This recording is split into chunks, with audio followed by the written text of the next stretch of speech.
నమస్కారం smart 9 TV bulletin కి స్వాగతం నేను మీ చంద్ర బులెటిన్ ముందుగా హెడ్లైన్స్ చూద్దాం దేశవ్యాప్తంగా మహాత్మా గాంధీకి ఘనంగా నివాళులు ఆంధ్ర రాష్ట్రంలో 5 మల్టీ స్పెషాలిటీ ఆసుపత్రులకి శంకుస్థాపన చేసిన ముఖ్యమంత్రి జగన్ రాష్ట్రంలో గిరిజనులకు ఆర్ఓఎఫ్ఆర్ పట్టాల పంపిణీ గ్రామ సచివాలయం వ్యవస్థకి సంఘీభావం తెలిపేందుకు రాత్రి 7 గంటలకు ఇంటి బయటకు వచ్చి చప్పట్లు కొడదామన్న ముఖ్యమంత్రి జగన్ వ్యవసాయ చట్టాలు రైతులకు వ్యతిరేకం పోరాటం ఆపేది లేదన్న సోనియా ఆంక్షల వలయంలో హత్రాస్ ఆందోళనలతో అట్టుడికిపోతున్న యూపీ కరోనా నుంచి త్వరగా కోలుకుంటాం అమెరికన్లు అందరూ అప్రమత్తంగా ఉండాలన్న ట్రంప్ దంపతులు రాష్ట్రంలో గాంధీజీ కలలు కన్న గ్రామ స్వరాజ్యాన్ని తీసుకుని వచ్చామని ముఖ్యమంత్రి వైఎస్ జగన్మోహన్ రెడ్డి పేర్కొన్నారు. శుక్రవారం ఆయన తన క్యాంప్ కార్యాలయం నుంచి వీడియో కాన్ఫరెన్స్ ద్వారా ఆర్ఓఎఫ్ఆర్ పట్టాల పంపిణీ కార్యక్రమాన్ని ప్రారంభించారు. గాంధీ జయంతి రోజున పట్టాల పంపిణీతో పాటు మరిన్ని గిరిజన సంక్షేమ కార్యక్రమాలకు ముఖ్యమంత్రి వైఎస్ జగన్ శ్రీకారం చుట్టారు. పాడేరులో మెడికల్ కాలేజీ, కురుపాంలో ట్రైబల్ ఇంజనీరింగ్ కాలేజీ, గిరిజన ప్రాంతాల్లో సూపర్ స్పెషాలిటీ ఆసుపత్రులను ఆన్లైన్ ద్వారా ముఖ్యమంత్రి జగన్ శంకుస్థాపన చేశారు. ఈ సందర్భంగా ముఖ్యమంత్రి జగన్మోహన్ రెడ్డి మాట్లాడుతూ ఇంటింటికి ప్రభుత్వ పథకాలు, గ్రామ గ్రామానికి ప్రభుత్వ సేవలు అందిస్తున్నామని పేర్కొన్నారు. తదితర అభివృద్ధి పనుల కోసం కూడా ప్రభుత్వం సహకరించేలా కార్యాచరణను, ప్రణాళికను సిద్ధం చేస్తా ఉన్నాం. దీని ద్వారా గిరిజనులకు ఆదాయం పెరగాలి, పచ్చదనం కూడా పెరగాలి. ఆదాయం ఒకవైపున గిరిజనులకు పెంచుతూ మరోవైపున ఇదే భూమిలోనే ఇప్పుడు ఉన్న పచ్చదనానికన్నా ఇంకా రెట్టింపు పచ్చదనం వచ్చేలా కార్యాచరణ, ప్రణాళిక, అటువంటి చెట్లు, అటువంటి మొక్కలు, అటువంటి వ్యవసాయం దిశగా కలెక్టర్లు ఈ గిరిజన అక్కచెల్లెమ్మలకు తోడుగా నిలబడుతూ వాళ్ళందరికీ దశాదిశ చూపిస్తూ ఫారెస్ట్ అధికారులతో పాటు కలిసికట్టుగా తోడుగా ఉండే కార్యక్రమం చేస్తారు. నామినేటెడ్ పదవులు, నామినేషన్లో ఇచ్చే కాంట్రాక్ట్లలో ఎస్సీలకు, ఎస్టీలకు, బీసీలకు, మైనారిటీలకు 50% ఇచ్చేలా ఏకంగా చట్టం చేయటం ద్వారా గిరిజనులకు చాలా అంటే చాలా ఉపయోగకరంగా ఉండేట్టుగా నిలబడగలిగాం. అంతేకాకుండా ఎస్సీలకు, ఎస్టీలకు వేర్వేరు కమిషన్లు ఏర్పాటు చేస్తూ శాసనసభలో చట్టాన్ని కూడా తీసుకొచ్చాం. ఈ చట్టానికి సంబంధించిన బిల్లును కూడా కేంద్రానికి కూడా పంపడం కూడా జరిగింది. దీని ద్వారా మరింత ఫోకస్డ్గా గిరిజనులకు ఇంకా అభివృద్ధి చేసే దిశగా ఈ కమిషన్లు అడుగులు ముందుకు వేసేదానికి ఉపయోగపడుతుంది. గిరిజనుల ప్రయోజనాలను పెద్దపీట వేస్తూ అధికారంలోకి రాగానే గిరిజన సలహా మండలిని కూడా, ట్రైబల్ అడ్వైజరీ కౌన్సిల్ను కూడా వెంటనే ఏర్పాటు చేయడం కూడా జరిగింది. ఒక్కసారి గత ప్రభుత్వ హయాంలో గిరిజనులంటే ఎలా ఉండేవాళ్ళు అని ఒక్కసారి గమనించినట్లయితే ఒక్కొక్కసారి నిజంగా బాధ అనిపిస్తుంది. ఆ వివక్ష చూసినప్పుడు నిజంగా ఇది ప్రభుత్వమేనా అని అనిపించే పరిస్థితులు కూడా ఆ రోజుల్లో అనిపించేది. గత ప్రభుత్వంలో గిరిజనులకు కనీసం మంత్రి పదవి కూడా ఇవ్వాలి అన్న ఆలోచన కూడా రాలేదు ఎప్పుడు కూడా. ట్రైబల్ అడ్వైజరీ కమిటీ వేసి ట్రైబల్ అడ్వైజరీ కౌన్సిల్ ద్వారా గిరిజనులకు వీలైనంత త్వరగా మంచి చేయడానికి కౌన్సిల్ ఉపయోగపడుతుంది కాబట్టి ఆ కౌన్సిల్ వేయాలి అన్న ఆలోచన కూడా గత ప్రభుత్వంలో ఎన్నికలకు 6 నెలల ముందు వరకు కూడా కనీసం ఆలోచన కూడా. జాతిపిత మహాత్మా గాంధీ జయంతి సందర్భంగా ప్రధానమంత్రి నరేంద్ర మోదీ నివాళులర్పించారు. గాంధీజీ 151వ జయంతిని పురస్కరించుకుని శుక్రవారం ఢిల్లీలోని రాజ్ఘాట్లో నివాళులర్పించారు. అలాగే మాజీ ప్రధాని లాల్ బహదూర్ శాస్త్రి జయంతి సందర్భంగా విజయ్ ఘాట్ వద్ద ప్రధాని నివాళులు అర్పించారు. దేశానికి ఆయన చేసిన సేవలను గుర్తు చేశారు. మరోవైపు గాంధీ జయంతి సందర్భంగా పలువురు ప్రముఖులు గాంధీకి నివాళులు అర్పిస్తున్నారు. దేశవ్యాప్తంగానూ మహాత్ముని జయంతి వేడుకలు ఘనంగా జరుగుతున్నాయి. అమెరికా ఎన్నికల ముందు ఆ దేశ అధ్యక్షుడు డొనాల్డ్ ట్రంప్ కి ఊహించిన ఆటంకం వచ్చిపడింది. డొనాల్డ్ ట్రంప్, ఆయన భార్య మెనాలియాలకు కరోనా వైరస్ పాజిటివ్ గా నిర్ధారణ అయింది. తన సలహా బృందంలో ఒకరికి కరోనా వైరస్ పాజిటివ్ గా నిర్ధారణ కావడంతో ట్రంప్ దంపతులు కోవిడ్ పరీక్షలు చేయించుకున్నారు. దీంతో ఇద్దరికీ వైరస్ సోకినట్లు తేలింది. ఈ విషయాన్ని ట్రంప్ స్వయంగా వెల్లడించారు. జాతిపిత మహాత్మా గాంధీ 151వ జయంతి సందర్భంగా విశాఖలో వైసీపీ నాయకులు ఘనంగా నివాళులర్పించారు. గాజువాక 66వ వార్డు వైసీపీ అభ్యర్థి మహమ్మద్ ఇమ్రాన్ ఆధ్వర్యంలో మహాత్ముడికి ఘనంగా నివాళులర్పించారు. ఈ కార్యక్రమానికి ముఖ్య అతిథిగా గాజువాక శాసనసభ్యులు తిప్పల నాగిరెడ్డి కుమారుడు తిప్పల దేవరెడ్డి పాల్గొన్నారు. మహాత్ముడి ఆశయాలను నేడు వైఎస్ఆర్సీపీ ప్రభుత్వం అమలు చేస్తోందని ఆయన పేర్కొన్నారు.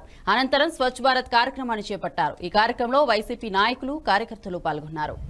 మరి ఈరోజు మన జాతిపిత అయినటువంటి మహాత్ముని యొక్క జయంతి వేడుకల సందర్భంగా 66వ వార్డు మొహమ్మద్ ఇమ్రాన్ వైఎస్ఆర్ కాంగ్రెస్ పార్టీ అభ్యర్థి ఆధ్వర్యంలో ఈ కార్యక్రమానికి విచ్చేసినటువంటి గౌస్ గారికి, రెడ్డి జగన్నాథం గారికి, రాజా గారికి, వేణు గారికి, సఫీ గారికి, ఇఫాన్ గారికి అందరికి కూడా ముందుగా, అలాగే ఆశా గారికి, లక్ష్మి గారికి, అందరికీ, షకీలా గారికి అందరికి కూడా పేరు పేరున నమస్కారాలు తెలియజేసుకొని, మరి ఏదైతే ఈ స్వతంత్రం కోసం నాన్ వైలెన్స్ సిద్ధాంతాన్ని పాటిస్తూ ప్రజలందరినీ కూడా ఆ రోజుల్లో చైతన్యవంతులు చేసి, మరి ఎంతోమంది మహానుభావులు దేశం కోసం పోరాడినటువంటి సంఘటనలు మనందరికీ తెలుసు. మరి ఎంతోమంది మరి ప్రాణాలు కూడా త్యాగం చేసినటువంటి వాళ్ళు మనందరం కూడా, ప్రతి ఒక్కరు కూడా తెలుసు ఎవరెవరు ఈ దేశం కోసం ఎవరైతే ఈ దేశం కోసం స్వతంత్రం కోసం కష్టపడ్డారో. మరి అటువంటి గ్రామ స్వతంత్రం అన్నది మనకి గ్రామ స్వరాజ్యం మన గౌరవ ముఖ్యమంత్రులు జగన్మోహన్ రెడ్డి గారి ఆధ్వర్యంలో మనకు చూస్తున్నాం. గ్రామ వాలంటీర్స్ కానీ, సచివాలయ వ్యవస్థ కానీ, ఇటువంటి వ్యవస్థలు పెట్టి గాంధీజీ గారి కళలన్నీ కూడా నెరవేర్చిన ముఖ్యమంత్రి ఈ దేశంలో ఎవరైనా ఉన్నారంటే జగన్మోహన్ రెడ్డి గారు. ఎందుకంటే మనం చూస్తున్నాం ఆయన చేస్తున్నటువంటి ప్రతి కార్యక్రమం కూడా, మన ముఖ్యమంత్రి గారు చేస్తున్న ప్రతి కార్యక్రమం కూడా మనం చూస్తున్నాం. ప్రజల వద్దకే పాలన, మరి ప్రతి వాటికి 6-7 సచివాలయాలు, ఇంచుమించు గాజువాక నియోజకవర్గంలో 1900 మంది వాలంటీర్లు, అలాగే 109 సచివాలయాలు ఈ గాజువాక నియోజకవర్గంలో ఉన్నాయి.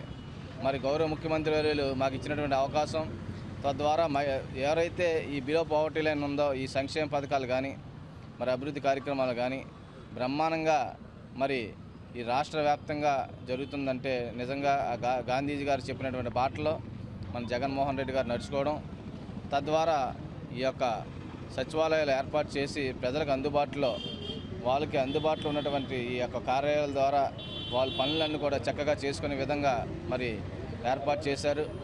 మరి అందులో భాగంగా ఈరోజు దేశవ్యాప్తంగా మరి బాబూజీ జయంతి ఉత్సవాలను మన 66వ వార్డు మహమ్మద్ ఇమ్రాన్ గారి ఆధ్వర్యంలో జరుగుతున్నాయి. దీనికి ముఖ్య అతిథిగా దేవన్ రెడ్డి గారు, గాజువాక ఇన్ఛార్జ్ అయినటువంటి దేవన్ రెడ్డి గారు పాల్గొన్నారు. మాకు చాలా ఆనందంగా ఉంది. మనం ఇప్పుడు వైఎస్ఆర్ గవర్నమెంట్లో ఉన్నామంటే గాంధీ గారి ప్రభుత్వం ఉన్నట్టే. గాంధీ గారి కలగానేవారు ఏమని, ప్రజల వద్దకే ప్రతిదీ సంక్షేమ పథకాలు కానీ ప్రతిదీ ప్రజల వద్దకే అందాలనేసి. అదే వైఎస్ఆర్ ప్రభుత్వం. మన రాజశేఖర రెడ్డి గారు, దివంగత నేత రాజశేఖర రెడ్డి గారు ఆయన రచ్చబండకు బయలుదేరారు. ఇలాగే చేయాలంటే మహాత్మా గాంధీ ఎలా అనుకున్నారో అలాగే పరిపాలన సాగించాలని అనుకున్నారు. దురదృష్టవశాత్తు ఆయన మరణించారు. ఆయనను అనుసరించి జగన్మోహన్ రెడ్డి గారు అదే పందాలో నడిచి సచివాలయాలు అంటే గ్రామ సభలే, గ్రామ పెద్దలు అంటారు కదా, అలాగే సచివాలయం గాంధీ గారు అలాంటి కలలు కన్నారు. అదే ఇప్పుడు జరుగుతుంది. గాంధీ గారి పైనుండి కూడా జగన్ గారికి ఆశీర్వదించాలని కోరుకుంటూ ఈ అవకాశం ఇచ్చిన పెద్దలందరికీ కృతజ్ఞతలు తెలియజేసుకుంటాను. నా పేరు మహమ్మద్ ఇమ్రాన్ అండి. 66వ వార్డు వైఎస్ఆర్సీపీ అభ్యర్థిని. ఈరోజు 66వ వార్డు ప్రజలు మరియు వైఎస్ఆర్సీపీ అభిమానులు, వైఎస్ఆర్సీపీ కార్యకర్తలు, వైఎస్ఆర్సీపీ సీనియర్ నాయకులు మరియు ముఖ్యంగా మన గాజువాక ఇన్ఛార్జ్ అయినటువంటి మన తిప్పల దేవన్ రెడ్డి గారు ఈ కార్యక్రమానికి జాతిపిత మహాత్మా గాంధీ గారి పుట్టినరోజు వేడుకలు మా 66వ వార్డు ప్రజలందరి మధ్యలో జరుపుకున్నందుకు ప్రత్యేకంగా వాళ్ళందరికీ ధన్యవాదాలు తెలియజేసుకుంటూ, మరియు జాతిపిత అయినటువంటి మన స్వతంత్ర కళని నిజం చేసే దిశలా మన జాతిపిత మహాత్మా గాంధీ గారు ఎంత పోరాడారో మనందరికీ తెలిసిన విషయమే. అదేవిధంగా అతని కళ్ళను ఇన్ని రోజులకి కూడా మన గాజువాక, మన ఆంధ్రప్రదేశ్ సస్యశ్యామలంగా ఉంది అంటే అతను అనుసరించే గాంధీ మహాత్ములు అయిన వాళ్ళు చేసినట్టు విధానాన్ని బట్టి. అదేవిధంగా మనం సచివాలయాలు చూశారు మీరు. ఈ రోజుకి 1 year అయింది వీళ్ళందరికీ. ప్రతి ఆంధ్రప్రదేశ్ అంతా సస్యశ్యామలంగా ఉంది అంటే ఇంత కరోనా బారిన ఒక 6 నెలల నుంచి అందరూ ఇబ్బంది పడుతున్నా మన ఆంధ్రప్రదేశ్ ఏ ఇబ్బంది లేకుండా ఉందంటే ఆ పరిపాలనే ముఖ్యంగా కారణం అని చెప్పేసి తెలియజేసుకుంటా ఉన్నాం. అదేవిధంగా మన గాజోక ప్రాంతంలో అందరూ కూడా సుభిక్షంగా ఉన్నారు, ప్రతి ఒక్కరూ ఆనందదాయకంగా ఉన్నారు, ఎవరు కూడా ఇబ్బంది పడకుండా విధంగా ఉన్నారు అని చెప్తే అది మన ఎమ్మెల్యే వర్యులు తిప్పల నాగిరెడ్డి గారు చలవే అని చెప్పేసి కూడా తెలియజేసుకుంటా ఉన్నాను. అదేవిధంగా ఏ అర్ధరాత్రి అయినా సరే ఏం ప్రాబ్లం వచ్చినా, హాస్పిటల్ ప్రాబ్లం వచ్చినా, ఏ ప్రాబ్లం వచ్చినా సరే స్పందించే నాయకులు మన దేవరెడ్డి గారని కూడా తెలియజేసుకుంటా ఉన్నాను ఈ మీడియా పరంగా. అదేవిధంగా మన గాజువాక 66 వార్డు ప్రజా అందరి తరఫున మన ఈ జాతిపిత మహాత్మా గాంధీ గారు వేడుకలు జరుపుకున్నందుకు మీ అందరికీ ప్రత్యేక కృతజ్ఞతలు తెలియజేసుకుంటూ సెలవు తీసుకుంటా ఉన్నాను. యూపీ రాష్ట్ర హత్రాస్ జిల్లాలో కాంగ్రెస్ నేతలు రాహుల్, ప్రియాంక గాంధీల లాంగ్ మార్చ్ ఉద్రిక్తతకు దారితీస్తోంది. హత్రాస్లో అత్యాచారానికి గురైన యువతి కుటుంబాన్ని పరామర్శించేందుకు వెళ్తున్న రాహుల్, ప్రియాంక పార్టీ కార్యకర్తలను గ్రేటర్ నోయిడా వద్ద పోలీసులు అడ్డుకున్నారు. శాంతియుతంగా తాము వెళ్తుండగా కాకీలు ఘోరంగా ప్రవర్తించారని రాహుల్, ప్రియాంక దుయ్యబట్టారు. నిషేధాజ్ఞలు అమలులో ఉన్నాయని, అందువలన ఎవరిని అనుమతించడం లేదని పోలీసులు తెలిపారు.